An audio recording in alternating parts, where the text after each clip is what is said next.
माननीय अध्यक्ष महोदय, सभागृहात अनेक सन्माननीय सदस्यांनी या संदर्भामध्ये आपले विचार व्यक्त केले। त्याच्या संदर्भात मला एवढं सांगायचं आहे की कृपया आपण विषय समजून घ्या की हा जो विधेयक आहे हा एका विशिष्ट कारणासाठी आपण आणलेला आहे। राज्याचे एकूण हॉस्पिटलपैकी सन्माननीय अध्यक्ष महोदय फक्त 94 हॉस्पिटल असे आहे की ज्या 94 हॉस्पिटलनी शासनाच्या जमिनी घेतल्या, चॅरिटेबल हॉस्पिटल। बाकीच्या हॉस्पिटलला ही सेवा लागू होऊ शकत नव्हती। या बिलमुळे काय होणार आहे, या बिलमुळे अजून 303 हॉस्पिटल जे आहे ज्यांनी वेगवेगळ्या सवलती घेतलेल्या आहेत परंतु त्या नियमात बसत नव्हत्या, त्यांच्यासाठी आपण ही अमेंडमेंट केलेली आहे।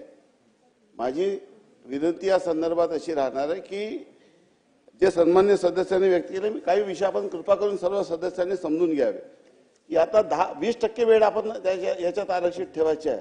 10% हे दुर्बलसाठी आणि 10% निर्धनसाठी। आता निर्धनची व्याख्या काय की ज्याचे उत्पन्न 1,80,000 पेक्षा कमी आहे तो निर्धन आहे, आणि ज्याचं इन्कम 1,80,000 ते 3,60,000 वार्षिक आहे तो दुर्बल आहे। आपण या व्याख्येनुसार आपण त्या पेशंटला 20% बेड, 10% आणि 10% आरक्षित ठेवायचे, आणि एकूण त्यांच्या इन्कम मधून 2% रक्कम त्यांच्यावर खर्च करायची आहे त्यांना। आणि आपल्या सर्वांना कल्पना आहे की आपल्या माननीय मुख्यमंत्री महोदयाच्या कक्षामध्ये देखील एक नवीन कक्ष या ठिकाणी सुरू केलेला आहे, आणि ही सर्व माहिती वेबसाईटवर उपलब्ध केली जाते। माझी या माध्यमातून सभागृहाच्या सर्व सदस्यांना आणि महाराष्ट्रातील सर्व 14 कोटी जनतेला विनंती राहणार की या संदर्भामध्ये आपण सर्वांनी हे गोष्टीचा अभ्यास करणं आवश्यक आहे। ज्या योजना, जे कायदे सरकारने आपल्यासाठी लागू केलेले आहेत त्याचा फायदा देखील त्या लोकांना मिळाला पाहिजे।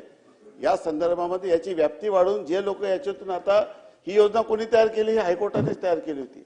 आता एक नवीन निकाल हायकोर्टाने दिलं की त्याच्यामध्ये एक हॉस्पिटल कोर्टात गेलं की आम्ही सरकारकडून कुठली मदत घेतली नाही।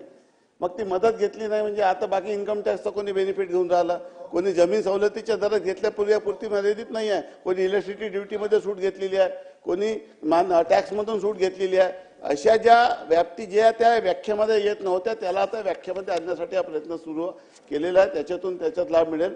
उर्वरित जे प्रश्न या संदर्भामध्ये उपस्थित करण्यात आले त्याचा या बिलशी संबंध जरी नसला परंतु आपल्या राज्याचे सन्माननीय आरोग्यमंत्री प्रकाश आंबेडकर या ठिकाणी उपस्थित आहे।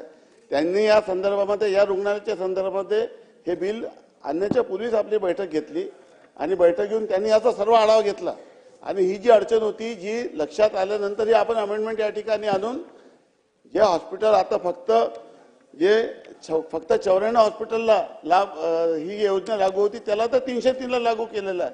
अजून उर्वरितला कसं लागू करता येईल त्यासाठी देखील आपला प्रयत्न राहणार आहे। हॉस्पिटल उघडताना आपण चॅरिटेबल हॉस्पिटल म्हणून उघडायचे, मात्र नंतर हॉस्पिटल उघडल्यानंतर त्याच्यातून कुठल्याही सामान्य जनतेला कुठली सूट नाही द्यायची।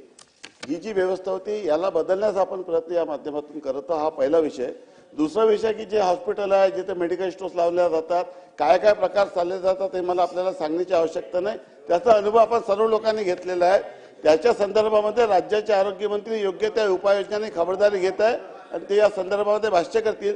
परंतु माझी विनंती या संदर्भात एवढी राहणार आहे की असा आपला जो बिल आहे आपण मंजूर करावा, जेणेकरून आपल्याला गोरगरीब दीनदुबळ्या लोकांना या संदर्भामध्ये मदत करता येईल। एवढीच माझी सभागृहाची विनंती आहे। कृपया आपण हा बिल मंजूर करा।